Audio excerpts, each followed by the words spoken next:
Hey, what is going on, guys? What is going on? It is the crypto siege with another day in the life, in the crazy life that is a digital asset space. Good evening, guys. What's going on? Everybody good? Good to see you. Good to see everyone tonight. We are in the midst of the greatest transfer of wealth in the history of man. Wow. Are you participating? What's going on, guys? Good to see you tonight. Guys, do me a favor, smash the like on the way in. If you haven't done so already, I definitely appreciate that. Yeah, it's kind of cool to be able to get in a live stream. I haven't done one in a while. Kevin Chapetta is from South Africa. Is that right? Wow, bro. Appreciate you being here all the way from South Africa, brother. Good to see you tonight. A lot of good things going on in the space. A lot of good things going on in the space. Some interesting stuff going on in Twitter, that is for sure. I feel like there's a little internal rift going on in the XRP community. I may be wrong, but I feel like there is. Wow, what's going on, Patrick Parrain? How are you, my friend? Good to see you. Indeed. We're going to go over some things, share some stuff. But I got to tell you, one of the tweets that really got to me, I'm going to share that tweet, and which is why I titled the stream the way I did, because he's right. He's right. I think it's from our guy. XRP Joe. Morris Prince is in the building. What's up, brother? What's going on? The market's kind of doing some stuff. The market is kind of doing some stuff. Yeah, indeed it is. Yep. I think I mentioned on the stream or a video, I sold 80% of Link. Sold 80% of the Link.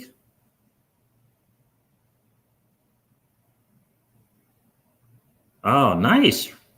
Man, we need to connect, Renan. We need to definitely connect. Definitely connect for sure. I'm trying to do more to reach the LATAM community with the channel, brother. Appreciate you being here. I don't think I've seen you in the stream before, so welcome to the channel. Renan says, hi, Crypto Siege. I'm from Brazil, but live in Florida. U.S. started investing in crypto in May this year. In May, wow. 75% of my portfolio is in XRP. Good for you. Ready to go. Well, I appreciate you being here, my friend. Welcome to the new asset class, Renan, which is the digital asset space. Welcome. You are officially an early adopter in this new asset class. And good for you. I hope that I hope you have an opportunity to learn and level up your XRP IQ here and some other great channels as well. And I hope you get a chance to level up your overall digital asset space IQ. So hugely important to do so, and to level up your financial space IQ. We do something on this channel every single Wednesday, Renan, at 7 o'clock Eastern, EST. We do Generational Wealth Wednesday. Every single Wednesday at 7 p.m. Eastern time, we talk generational strategies. We talk about how to be prepared for when moon. We read great books together by Garrett Gunderson, like Killing Sacred Cows, or What Would the Rockefellers Do? Or we read great books like Strangers in Paradise by Jason Grubman. It's a great hangout, my friend. You should come and join us sometime. 7 p.m. Eastern every single Wednesday. Absolutely. Don, how are you, bro? I saw you in the channel not too long ago as well, right? Newbie to the space, but catching up quick. Did I talk to you about Celsius? I think I talked to you about Celsius. Did I not? Bro, XRP. Yes, sir. I've been a long time player, player. I've been a long time player. Absolutely. Indeed. Yeah, absolutely. I'm excited about all things PLA. Indeed. Absolutely, bro. XRP. Good to see you tonight, my friend. Good to see you. TJ Jackson is in the building. Good to see you from Brazil. Where part of Brazil are you from, Renan? And also, where in Florida are you, my friend? Yes, sir. Yes, you did. Awesome. Awesome. And it's right. You gave me some feedback on some stuff as well, and I appreciate that, Don. Lady Enigma is here. What's up, miss? Yeah, virtual hug back to you. Good to see you tonight. Wim Edwards is in the building. What's good, dude? Did somebody say something from China? Oh, Bitcoin farm it did get flooded. I thought they were trying to avoid it. I thought they did something with the dams, Patrick. So that ended up getting flooded. Ooh, that's tough. That's tough. I always feel like my face is not where it should be. I don't know why. That's tough because I thought they were doing things to prevent that from flooding. So that is a fact. It did flood. You're in Fort Lauderdale. Okay, very good. And just got into crypto. Wow. Isn't that something, guys? I tell you, we say this on the channel a lot. Oh, Moringa. Okay. Absolutely. Very good. Very good. We tell people on the channel all the time, like a lot of times we can get in and we're watching 6, 7, 8 YouTube channels. We're hopping on Coil and on Cinnamon and right all over Twitter. And so we think a lot of times that there's a lot of people in this space. It is not. There are not a lot of people in this space. We are so tiny, especially if you're just considering just the XRP community. So welcome to the channel, Renat. Welcome to the family. Definitely appreciate you being here without question. Yeah, buckle in, man. You're gonna have a good time here. I definitely recommend that you check out other YouTube channels for sure, so that you can level up your XRP IQ without question. Go check out Brad Kimes, The Digital Perspective. Go check out Crypto Eddie without question. Go check out Solomon, King Solomon. If you're the guy that likes the research, right? You like the factual, you like the research, you like to find out some stuff about XRP that a lot of people don't know. You definitely want to go follow King Solomon on YouTube. If you want to overall, in addition to your XRP IQ, level up all things digital assets, I would definitely and strongly encourage you to check out The Modern Investor, TMI, Tango Mike India, The Modern Investor, for all things digital assets. That's why I started. I started in the space watching that guy's video time after time after time after time. Definitely recommend you go check them out for sure. All right, guys, so let's go over some stuff.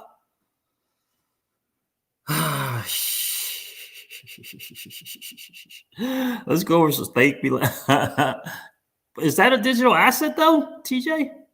I didn't know sharing was a digital asset, bro. That's right. The only Adam, Darren Moore, is now doing videos on a more consistent basis. That's definitely. I'm actually subscribed to Darren Moore's Patreon group as well. But you're right. That's a good one as well. I didn't know sharing was a digital asset, bro. Patrick Parrain. Okay, where is that at? So let's get into a little bit of stuff kind of going on Twitter that got me kind of excited just to do a video, just to do a live stream rather, because I was going to just do a video, but do a live stream, come hang out with you. I think there it is right there. XRP Joe's in the building. My friend, I believe we're going to highlight and feature one of your tweets on Twitter. Oh, so it is. I didn't know. I thought they were doing something with Player, TJ Jackson, but I didn't know that was a digital asset that you could look into. Whoa. It's not doing too bad. It's not doing too bad there. I have to look and do some more searching in that one. Thank you for sharing, TJ. XRP Joe. Well, I think we're going to feature one of your tweets today and make sure I can find it.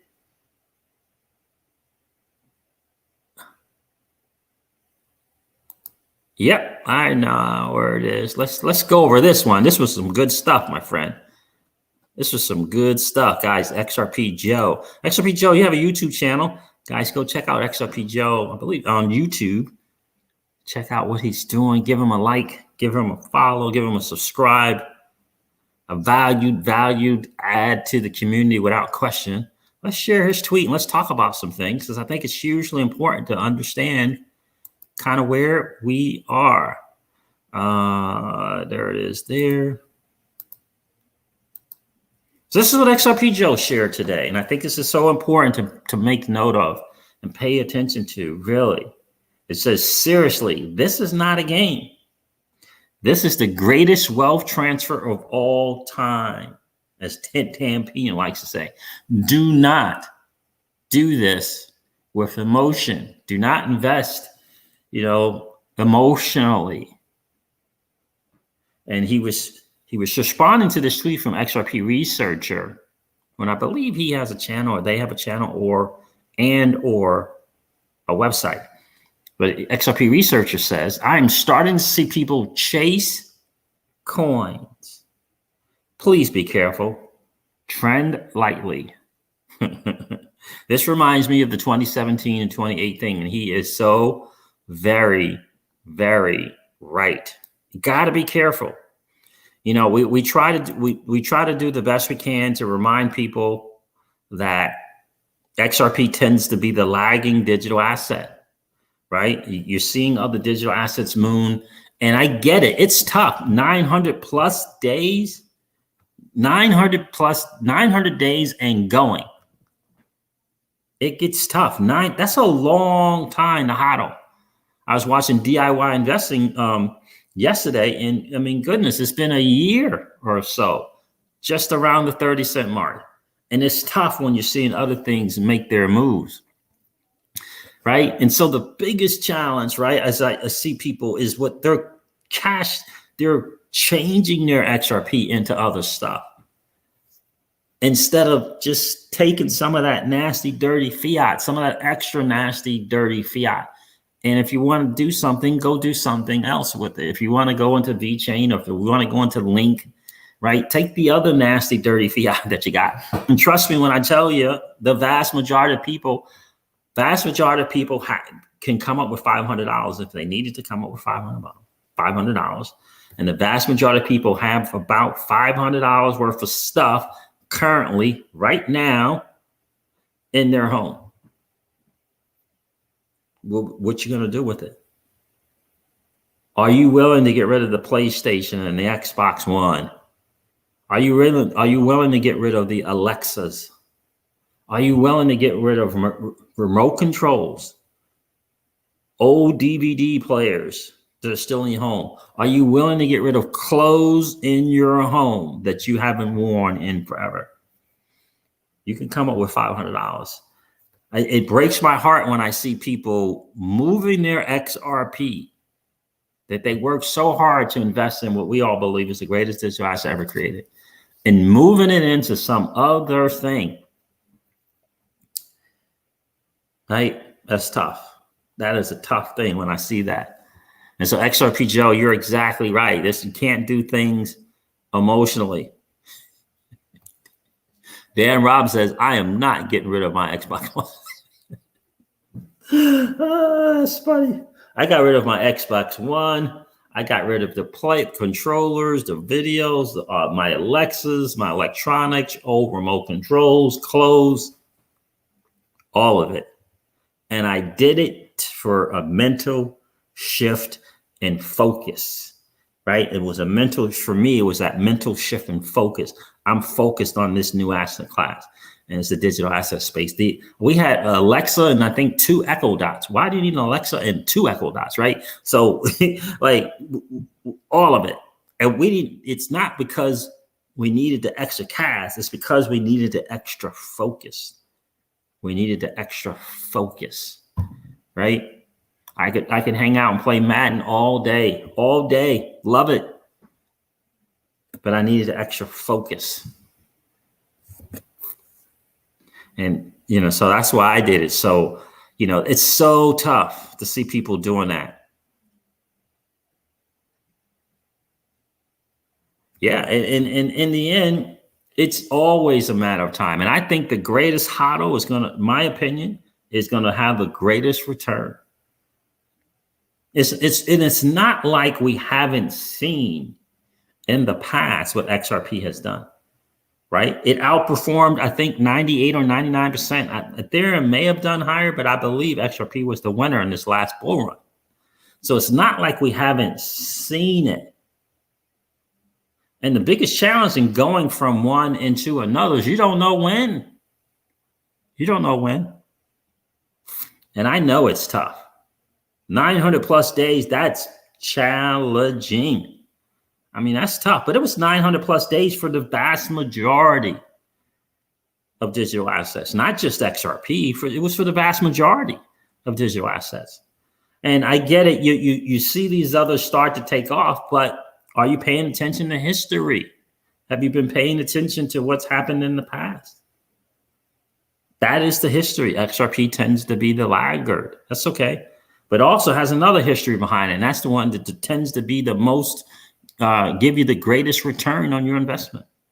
That's a fact too. That's a trend also to pay attention to.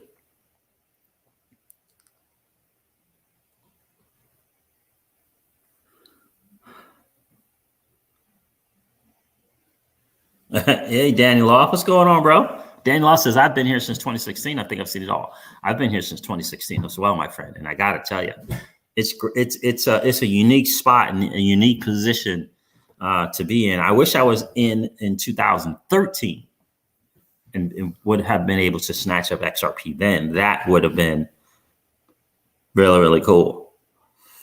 XRP Joe, you're welcome, brother. Appreciate that. I love that tweet, man, because it's so very apropos. It is important because people are kind of chasing the coins. What's up, Jackie 33? Good to see you, miss. People are chasing the coins and they chase it. And I get it. I get it. You want to have some return.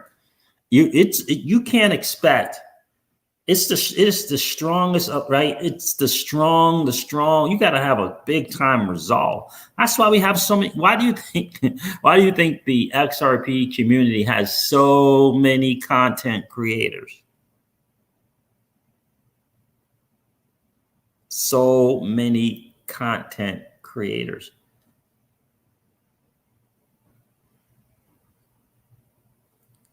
So many content creators. Why do you think that is? There's a reason for that.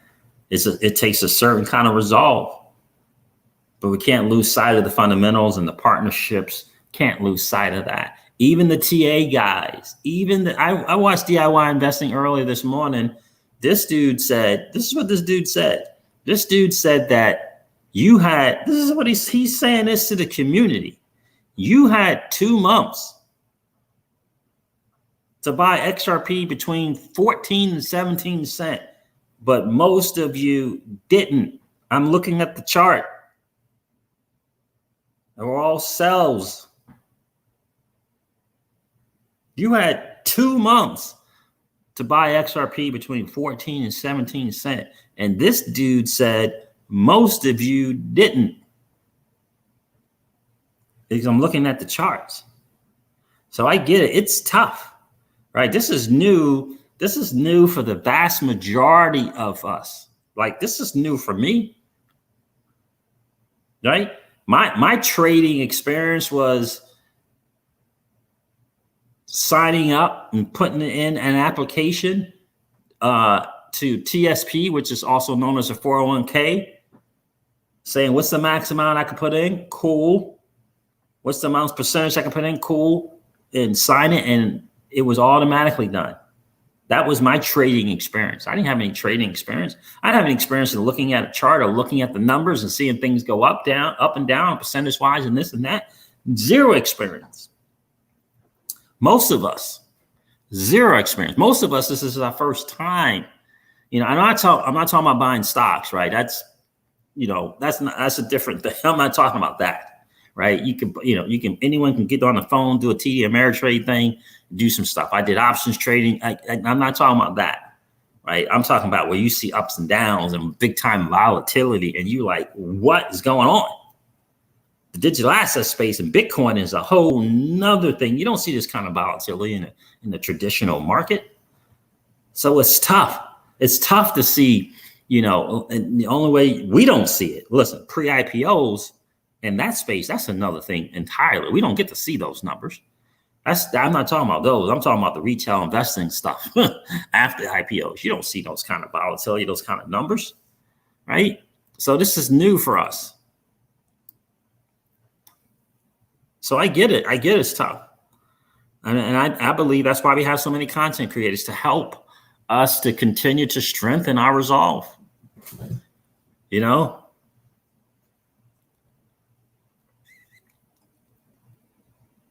TJ Jackson said, my biggest bag came from, let me share that. My biggest bag came from 17 to 21 cent range. I hear you, bro. Mine's is probably more 18 to 22 cents, maybe 20 to 22 cents, around there.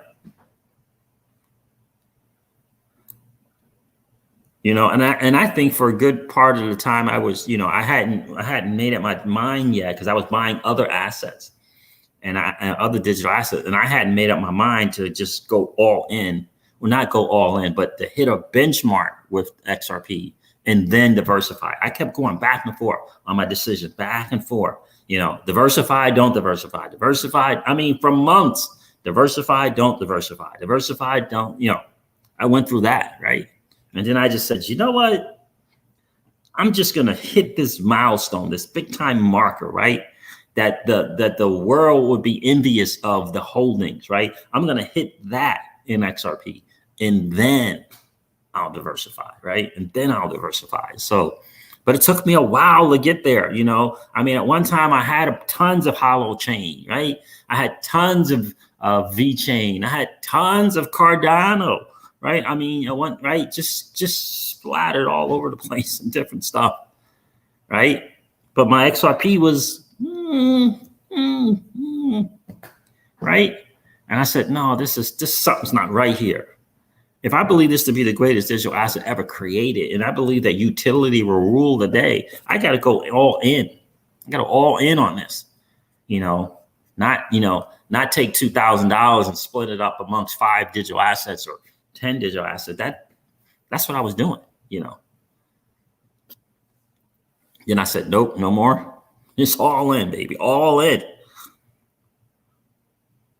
But I do get it. I know it's tough. Exactly. That's right. TJ Jackson, man, proud of you, man. That's a good entry point, man. That's a good average of being in 17 to 21 cents. Nice. Manuel Lopez, what's going on, brother? Good to see you on the stream tonight, man. Did I miss anyone? Horace Mello is here. Let's go over some news. Let's go over some things that I think is interesting. Anyone have a chance to listen to that interview with Julia Chatterley and Brian Brooks? Anybody see that? Let's share that with the community. Legendary is legendary indeed. What's up, Legendary? Paul Bogle says, yes, I was like you. Yes, I was like you, and press the button.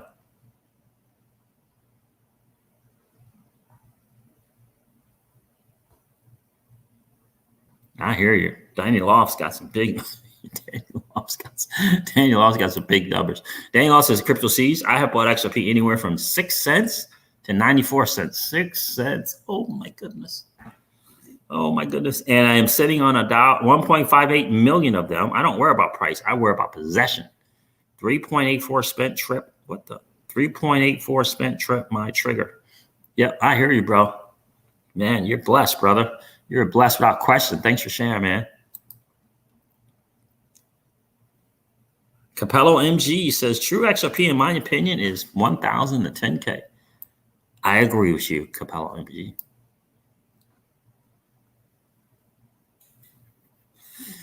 You know, I agree with you, my friend. Comptroller of the currency. Let's listen to that. Peter Chung is in the building. What's going on, my friend? I was admiring her question. So let's tune into that interview with Julia Chatterley.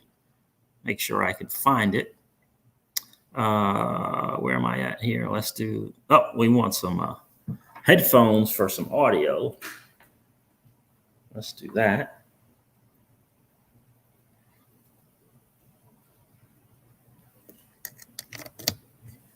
You guys okay, right? You guys can hear me in these headphones. Yes. And I don't know how much of that interview I got. It's 7 minutes, guys. So grab your favorite libation It's 7 minutes, so but let's check out Julia. You guys can hear me, yes? Okay, cool. Let's go find Julia. Thank you.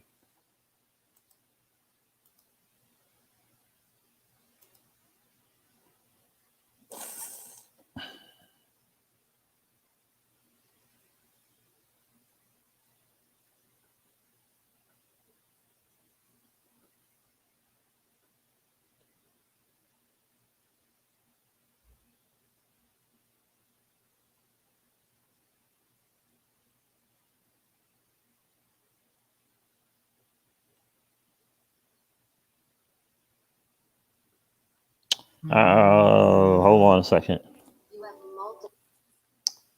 Hold on, I can't find it. Hold on.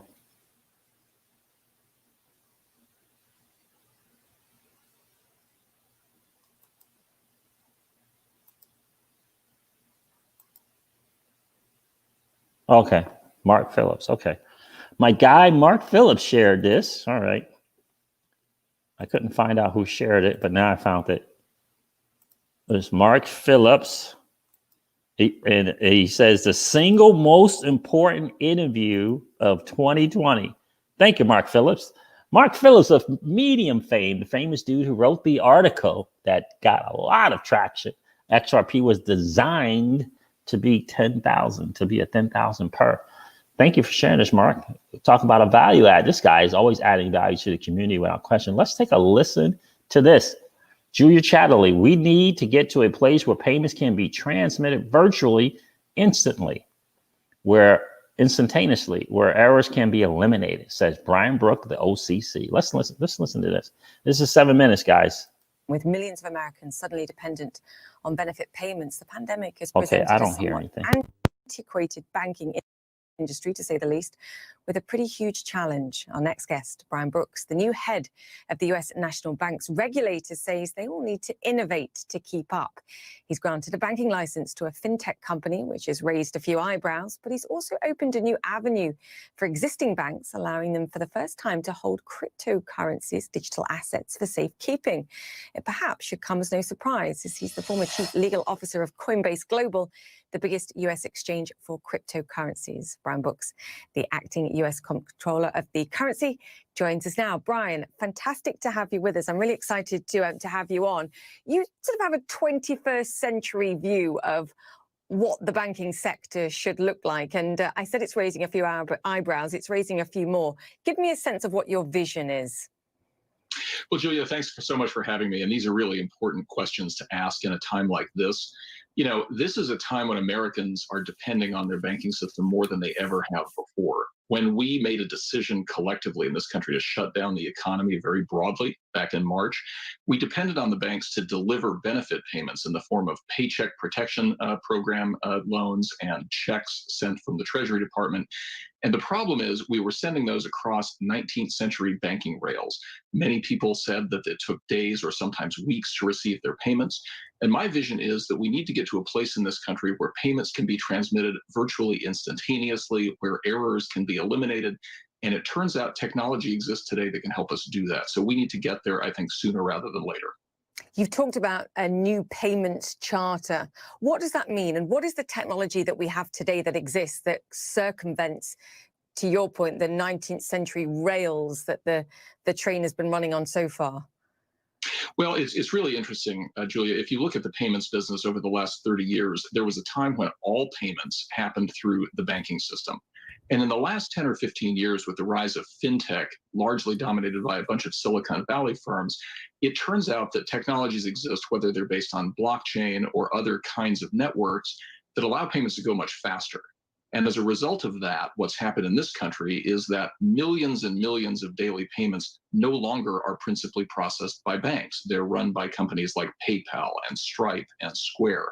The question for the payments charter is, do we think it's a good thing or a bad thing that all of that activity is now happening outside the banking system, where the examiners who work in my agency can look at them and make sure that there's fraud being prevented and make sure consumers are protected? Or do we think it would be better for them to run entirely outside of regulation? I think the best solution, which you see in other parts of the world, including the UK today, is to have faster payments that are innovated by private companies but are supervised by federal watchdogs like us. That I think is what the future looks like. I mean, the pushback that you're getting here is from existing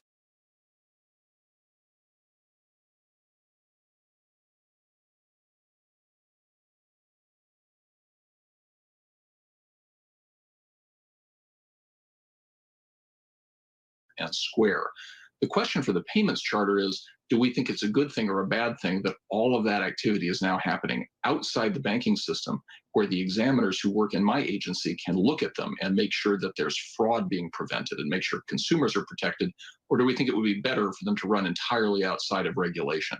I think the best solution, which you see in other parts of the world, including the UK today, is to have faster payments that are innovated by private companies but are supervised by federal watchdogs like us. That I think is what the future looks like.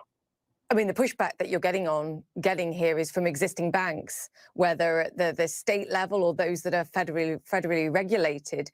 I mean, they have existing businesses, I guess, to protect. The problem is they don't best serve the customer. Well, that's the thing, Julia. And if you look at what the reason is why so much payments activity has moved outside of the banking system, part of it is because consumers want to receive their services in a different way. I mean, let's face it, there was a time when we all used to buy our clothes in department stores where we could also get our oil changed and have lunch. The world changed on the high street shopping market, right? Now we all go to boutique stores. We buy our computers at Apple, our jeans at the Levi's store, et cetera. Banks are sort of the last bastion of the amalgamated comprehensive supermarket, if you will, of financial services, but that's not the way consumers shop anymore. The other thing that's really important is markets look at these companies very, very differently. So it turns out the return on equity for startup tech companies is far higher than the return on equities for banks, which is what creates strong market incentives for these services to move into specialty platforms and outside of comprehensive banks, all of which mean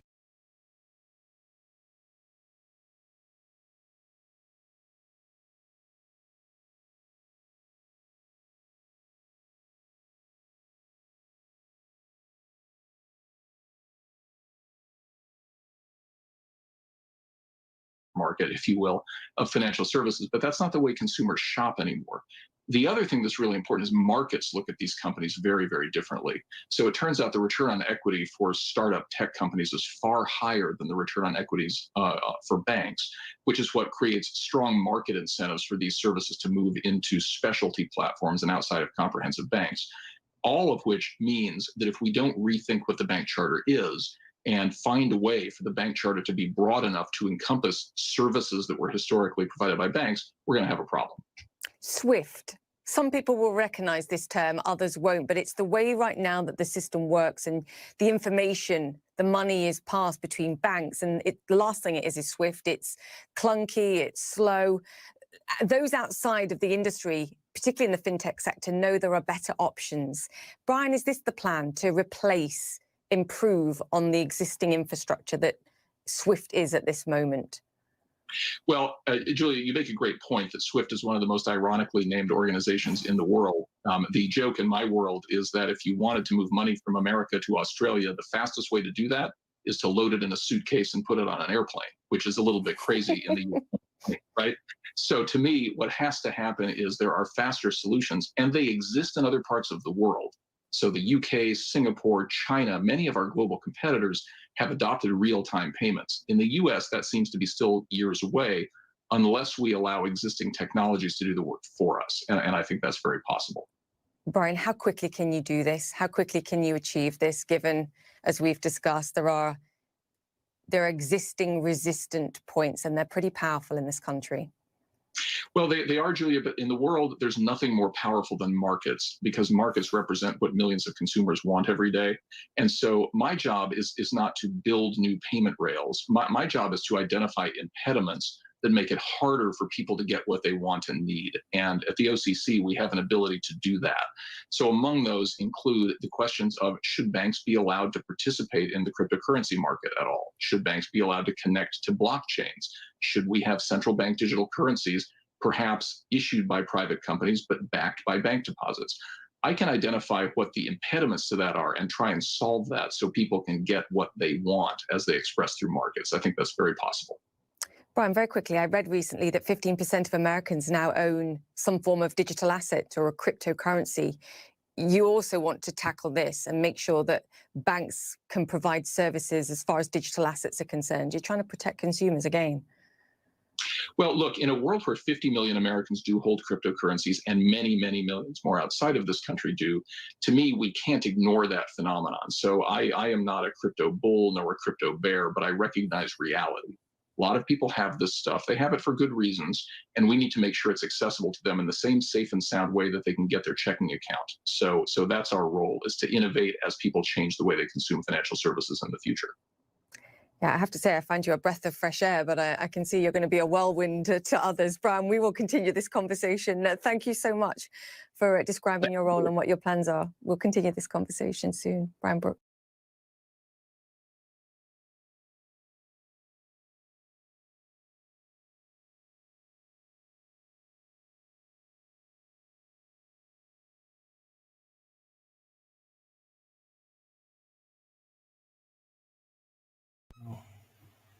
Wow, wow, wow, wow, wow.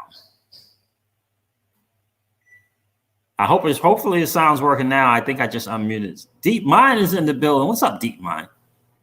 Let me know if you can hear me now, guys. There's a little bit of a delay, but let me know. Sound is back. Okay. Good now. Thank you. Good now. Thank you, Peter. Thank you, Manuel. Thank you, William. I appreciate it. William Edward, what's up, brother? DeepMind is here. What's going on, DeepMind? I mean, are you kidding me right now?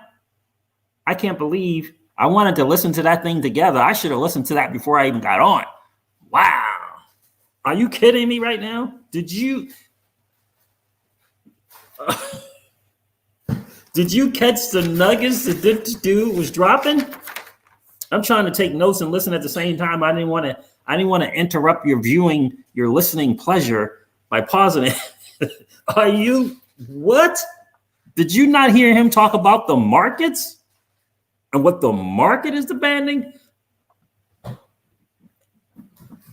Whoa, my mentor used to say to me, my mentor in marketing said to me, he said something that it's a really great quote, but it's basically saying the way to find out what's working in the market is from the market itself. It's the greatest. Right. It's the greatest answer right there. It's all the research you need is from the market. From the market.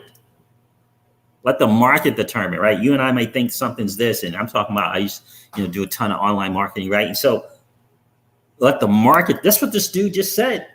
Did he DeepMind, did you catch this dude? What this dude said? This dude said the market. First of all, he said, I think what's best is that private companies innovate and let the federal government supervise. What? And he also said that the markets right now, by the way, IPOs have been going crazy. Did you guys realize that? Remember, it's all this talk about ICOs, not a great time for ICOs, beer coal is happening. So a lot of people thought that the IPO market, because in fact, places like the New York Times and I believe even Forbes said the IPO market is never going to recover from the beer coal. But in fact, the exact opposite happened. Why? Because the market wanted it. The record IPOs because the market wanted it. This dude said something I think it's hugely important to understand. This dude said the markets see return on equities on startups as significantly more valuable and more important than banks. He's saying that the market wants to see Uphold come to the market, wants to see Link2 come to the market, wants to see Uphold come to the market, wants to see Coinbase come to the market. And he is paying attention to that. Why do you think that is? Why do you think that is? I think there's a reason why he mentioned PayPal and Square. I think there's a reason for that. And let's not sleep on the fact that Brian Brooks and the Circle guy got a little bit of a history together. They have a little bit of a history together. There's a little digital asset kind of in between them. Did you know? It's called Algo. You want to check that out. A little history between them, right? The algo is like the little bridge between Mr. Brooks and Mr. Jeremy Allaire. What? This guy, what? Return on equities for banks. Whoa. What else did he say here? Oh, that's the other thing he said. He said, I am not here to lay some rails. That's not my job to be laying some rails. I'm here to allow and get rid of the impediments so that technology companies can do it for us. What? OMG. This dude, he's bringing up that 50 million, and that's cool. 50 million people holding digital assets in the States. He's bringing up that number. That's cool, but that's not what this is about. This is about, for him, we're going to benefit from it. We're going to benefit from it. But in my opinion, this is about those startups for him and his dudes and his boys. This is about the startups coming to the market, right? Because probably, I'm just supposing, him and his boys, they're not in the IPO game. They are in the pre-IPO game. And it's a big difference. Trust me when I tell you that. It's a big difference. It's a big difference. He dropped some nuggets right there. That's clearly what this dude is saying. He's like, let the masses have the digital assets. Let the masses have the crypto. That's what he's saying. I promise you, that's what he's saying.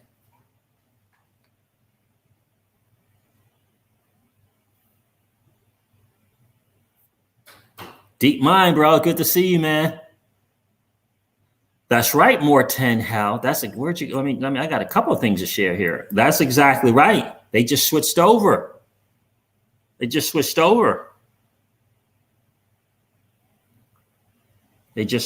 So Circle, Jeremy Allaire, they're putting their money.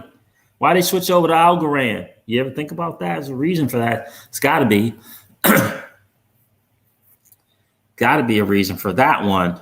It's going to be a sleeper that's going to creep up and be like, what? That thing used to be 20 cents and now it's $5. Something like that's going to happen. It's going to catch everybody by surprise. DeepMind, you have a great point. Thank you, Morten, for sharing that. That's very true. DeepMind says, I keep going back to Ripple loans. Now with Spark, are we able to provide loans to the market directly? I don't know. I know that this Spark thing and the Flare network is about a plethora of DeFi options that I do know. And the fact that anyone find it eerily odd that Ripple has not made a statement about the Flare network and what they're doing with the XRP? Did I miss something on Twitter? Because I don't think I've seen one. Not a peep.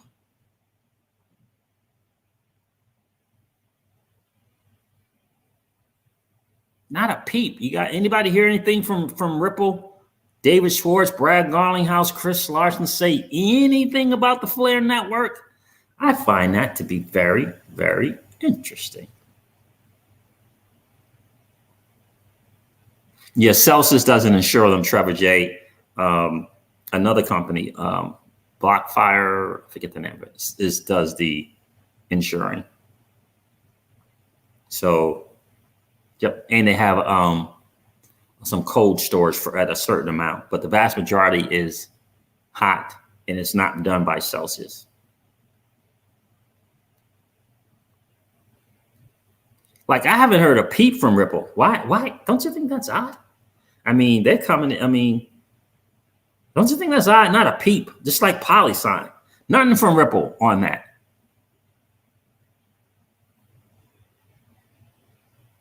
Yes, right, Morris. That's exactly right.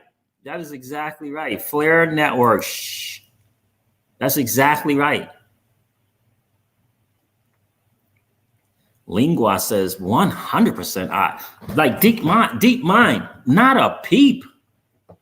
I mean, Flair's coming in here talking about all the prowess of XRP and the XRPL ledger, singing its praises, and not a peep from Ripple.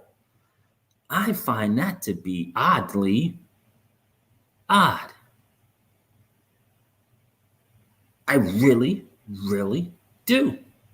Oh, don't get me started on Celsius. I could go a whole hour talking about one of our sound saving instruments, Celsius.network. By the way, we just got the approval for our other sound savings instrument, which is dividend paying whole life insurance, so that we can practice and put into motion the infinite banking concept. Man, am I excited about that.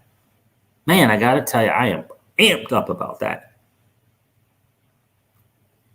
I just find that very, very odd.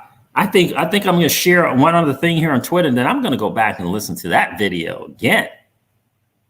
Oddly odd trade market, right? What's going on, Raphael? Good to see you, my friend.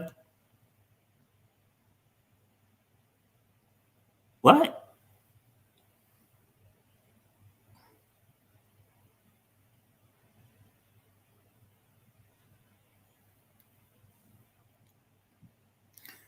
I read an article from Gagotron earlier today, I believe. That was interesting. Good to see you, Raphael. Good to see you as well, bro.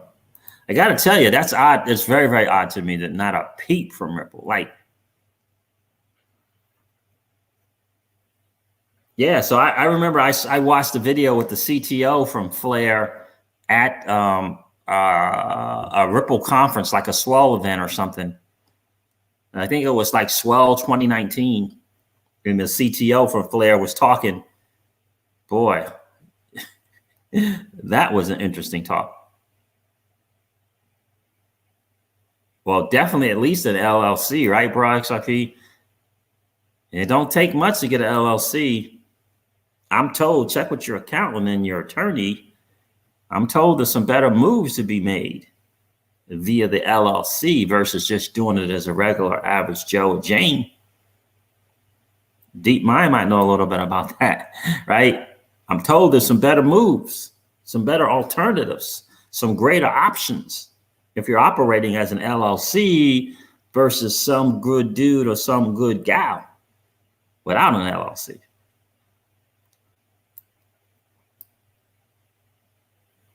I know, DeepMind, that's a good point as well.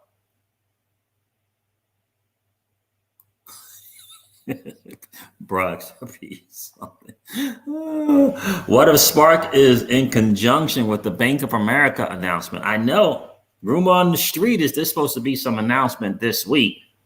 You know how that goes. We shall soon see, right? There'll be an announcement when there is an announcement, but we shall soon see. But it's going to be interesting to see, DeepMind, what's going on with that. Not a peep from Ripple. Come on. What? They're singing the praises of XRPL. They're pointing out all these extra things that are now going to give massive utility to XRP, and not a peep. Oh, snap, not a peep from Ripple. Yeah. All right, what else can I share with you guys? FOMO is right, bro, XRP. I love this, right? Bro, XRP says, Ripple and Flare will create the mother of all FOMO.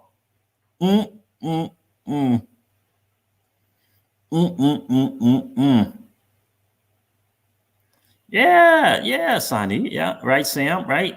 I agree. They usually would tweet something. I find it to be oddly odd. What else do I want to share with you guys on Twitter?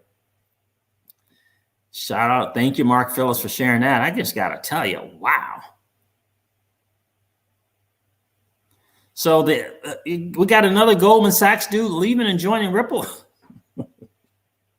Got another Goldman Sachs guy leaving and joining Ripple. Did y'all get that word?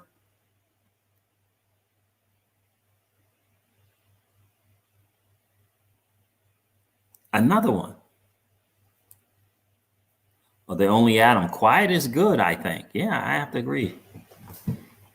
I tend to agree with you on that one. Yeah, so another freaking Goldman Sachs dude is off to Ripple.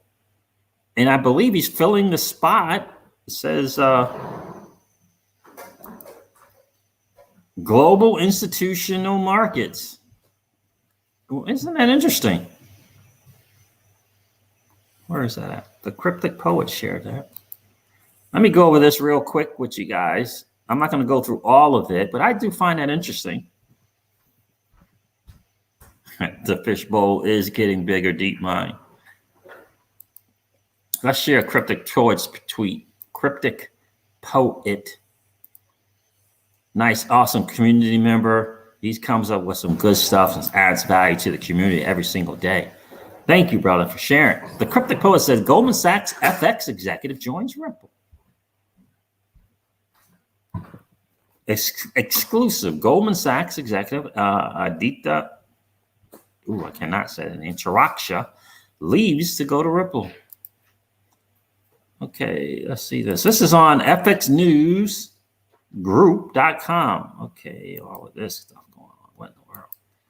There he is right there. Goldman Sachs FX executive Aditya leaves to go to Ripple. August 18th for 2020. This is by Gerald Segal. FNG Exclusive has learned that the senior Goldman Sachs FX executive Aditya has resigned to join Ripple. Mr. Chiraksha will become Ripple's new senior manager of global institutional markets. Aditya spent the last 7+ years at Goldman Sachs, beginning as an FX analyst in Bangalore, India in 2013 before moving to London in 2015, where he rose through the ranks of the investment banks to become executive director. Ripple is a leading provider of enterprise blockchain solutions for payments. Ripple claims it is the only enterprise blockchain company with products in commercial use. Okay. So another Goldman Sachs dude. Didn't Miguel Villas come from Goldman Sachs? I believe so. It's probably just okay, a coincidence. Probably just a coincidence. What's up, James Rule XRP? What's going on, brother? Good to see you in the stream. Thanks, man. Thanks for all that you do to add value to the community, brother.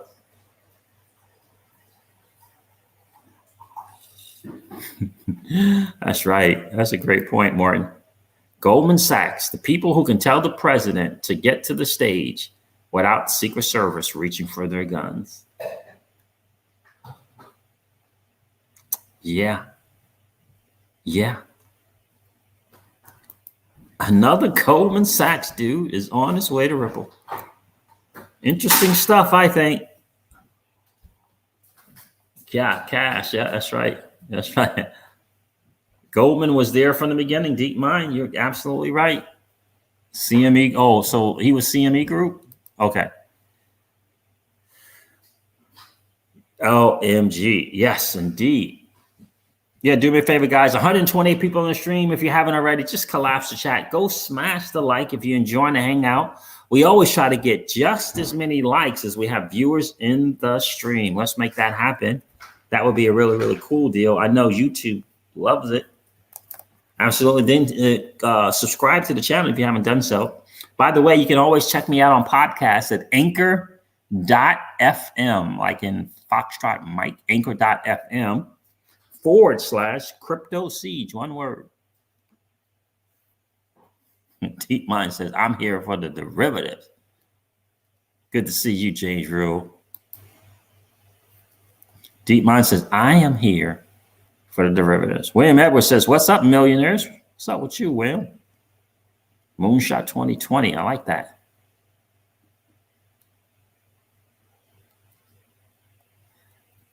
Yes, I heard that. Oh, we got a date now. I didn't hear about a date, Charlie G. I didn't hear about a date for the Swiss system to not exist. Yeah, it looks like Charlie Ward is getting on. He's getting interview after interview after interview. Moonshot says, I hit my like. How about you? I smashed the like. How about you?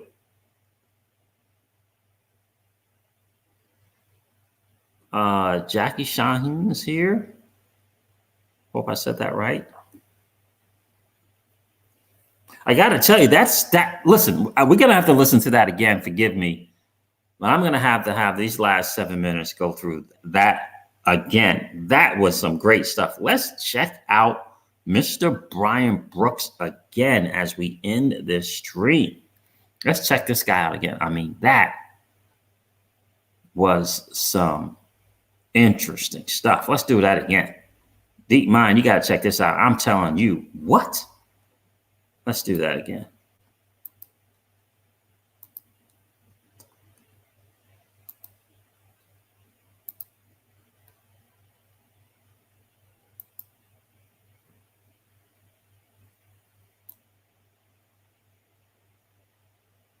Pay close attention to this, to hang on to every word. And you're talking about some great questions.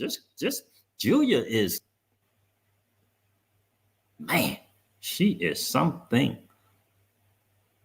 Pandemic has presented a somewhat antiquated banking industry, to say the least, with a pretty huge challenge. Our next guest, Brian Brooks, the new head of the US National Bank's regulator, says they all need to innovate to keep up. He's granted a banking license to a fintech company, which has raised a few eyebrows, but he's also opened a new avenue for existing banks, allowing them for the first time to hold cryptocurrencies, digital assets, for safekeeping. It perhaps should come as no surprise, as he's the former chief legal officer of Coinbase Global, the biggest US exchange for cryptocurrencies. Brian Brooks, the acting US comptroller of the currency, joins us now. Brian, fantastic to have you with us. I'm really excited to have you on. You sort of have a 21st century view of what the banking sector should look like. And I said it's raising a few eyebrows. It's raising a few more. Give me a sense of what your vision is. Well, Julia, thanks so much for having me. And these are really important questions to ask in a time like this. You know, this is a time when Americans are depending on their banking system more than they ever have before. When we made a decision collectively in this country to shut down the economy very broadly back in March, we depended on the banks to deliver benefit payments in the form of paycheck protection program loans and checks sent from the Treasury Department. And the problem is we were sending those across 19th century banking rails. Many people said that it took days or sometimes weeks to receive their payments. And my vision is that we need to get to a place in this country where payments can be transmitted virtually instantaneously, where errors can be eliminated. And it turns out technology exists today that can help us do that. So we need to get there, I think, sooner rather than later. You've talked about a new payments charter. What does that mean? And what is the technology that we have today that exists that circumvents, to your point, the 19th century rails that the train has been running on so far?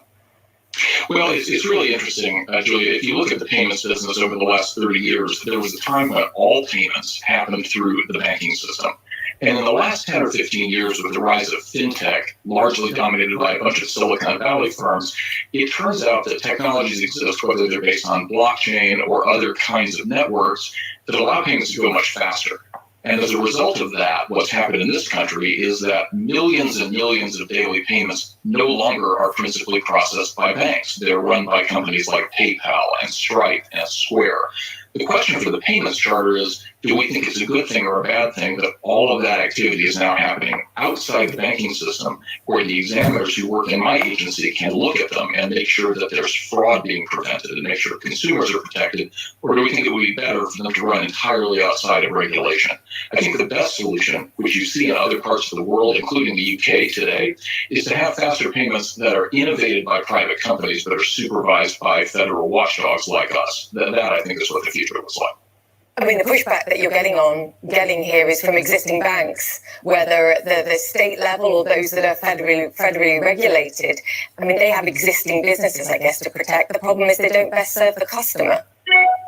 Well, that's the thing, Julia. And if you look at what the reason is why so much payments activity has moved outside of the banking system, part of it is because consumers want to receive their services in a different way. I mean, let's face it, there was a time when we all used to buy our clothes in department stores where we could also get our oil changed and have lunch. the world changed on the high street shopping market, right? Now we all go to boutique stores. We buy our computers at Apple, our jeans at the Levi's store, etc. Banks are sort of the last bastion of the amalgamated comprehensive supermarket, if you will, of financial services, but that's not the way consumers shop anymore. The other thing that's really important is markets look at these companies very, very differently. So it turns out the return on equity for startup tech companies is far higher than the return on equities for banks, which is what creates strong market incentives for these services to move into specialty platforms and outside of comprehensive banks. All of which means that if we don't rethink what the bank charter is and find a way for the bank charter to be broad enough to encompass services that were historically provided by banks, we're going to have a problem. SWIFT. Some people will recognize this term, others won't, but it's the way right now that the system works and the information, the money is passed between banks, and the last thing it is SWIFT. It's clunky, it's slow.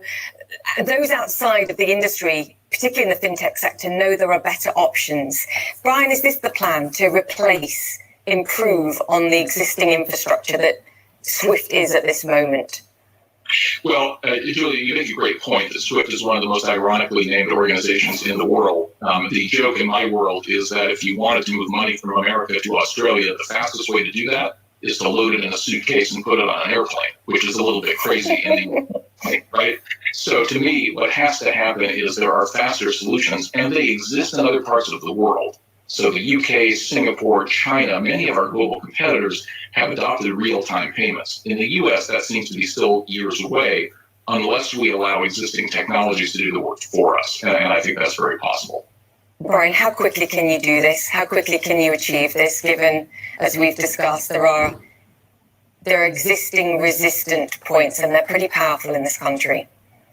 Well, they are, Julia, but in the world, there's nothing more powerful than markets, because markets represent what millions of consumers want every day. And so my job is not to build new payment rails. My job is to identify impediments that make it harder for people to get what they want and need. And at the OCC, we have an ability to do that. So among those include the questions of, should banks be allowed to participate in the cryptocurrency market at all? Should banks be allowed to connect to blockchains? Should we have central bank digital currencies, perhaps issued by private companies, but backed by bank deposits? I can identify what the impediments to that are and try and solve that so people can get what they want as they express through markets. I think that's very possible. Brian, very quickly, I read recently that 15% of Americans now own some form of digital asset or a cryptocurrency. You also want to tackle this and make sure that banks can provide services as far as digital assets are concerned. You're trying to protect consumers again. Well, look, in a world where 50 million Americans do hold cryptocurrencies and many, many millions more outside of this country do, to me, we can't ignore that phenomenon. So I am not a crypto bull nor a crypto bear, but I recognize reality. A lot of people have this stuff. They have it for good reasons, and we need to make sure it's accessible to them in the same safe and sound way that they can get their checking account. So that's our role, is to innovate as people change the way they consume financial services in the future. Yeah, I have to say, I find you a breath of fresh air, but I can see you're going to be a whirlwind to others. Brian, we will continue this conversation. Thank you so much for describing your role and what your plans are. We'll continue this conversation soon. Brian Brooks. Well, I just got to tell you guys, I am blown away. Number one, Julia is not messing around. Make sure my sound is on. Julia is, what?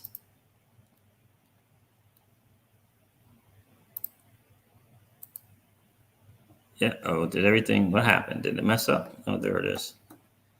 Man, Julia, I got to tell you, Mr. Brooks is on a mission. That is without question, DeepMind. I mean, your XRP Army News. Thank you, bro. Thank you, my friend. Appreciate you being here, man. And again, I appreciate all the kind words, brother. I definitely do appreciate that.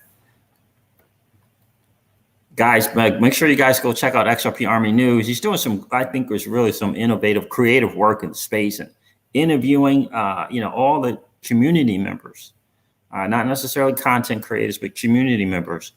And allowing us to get a chance to know a little bit more about the people in this community. He's doing a really, really great job. So make sure you guys check that out for sure. Check out XRP Army News.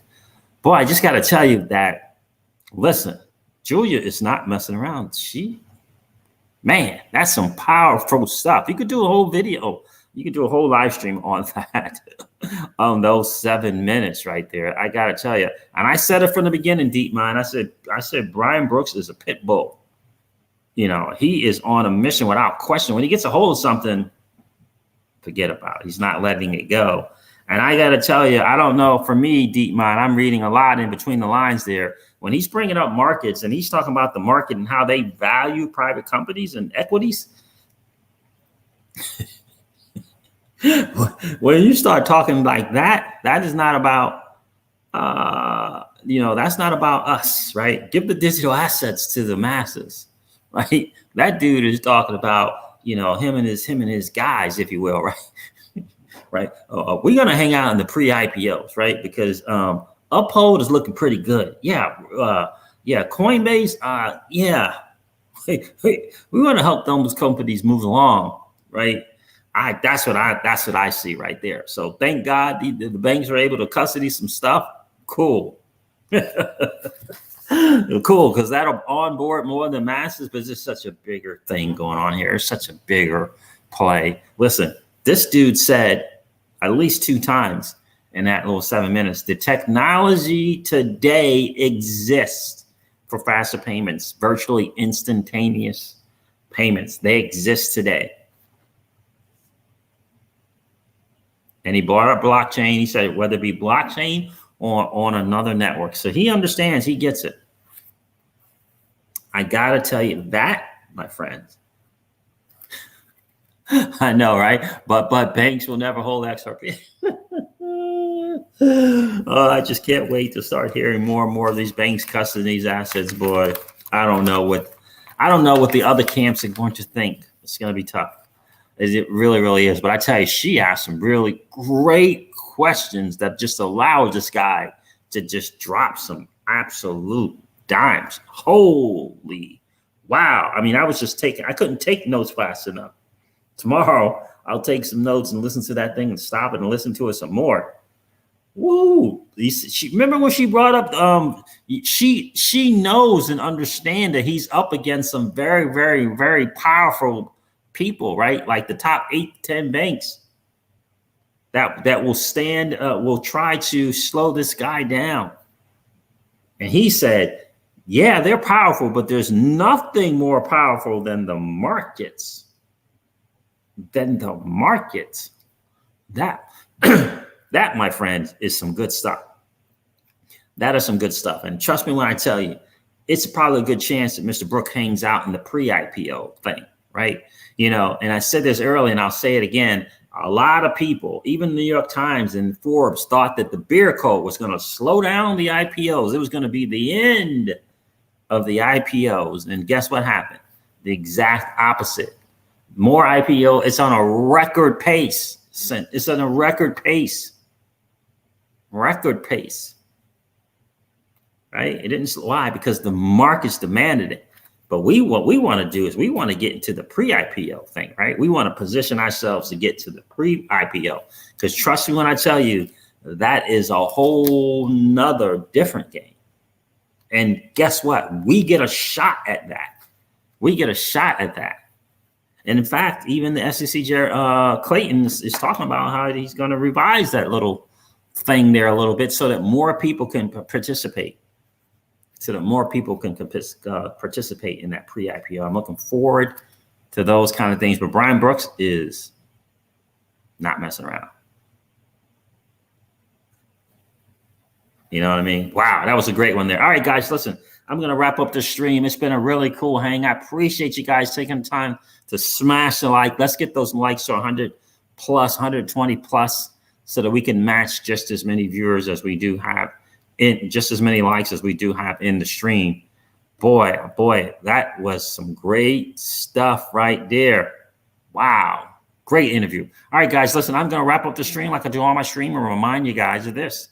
Thanks so much for hanging out, guys. I appreciate you all being here. Never ever forget that old money doesn't want you to win. They don't want us to win.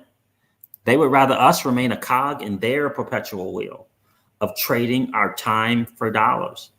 They don't want us to play in the same playground that they play in, where we allow our money to work for us. This is our chance to win, guys. The digital asset space is our chance to win. We are in the midst of the greatest transfer of wealth in the history of man. Are you participating, or are you standing on the sidelines? Here's what I do know, that the battle for you has already been fought, and the victory is yours. Go get it. I'll talk to you soon, guys. See ya. Bye.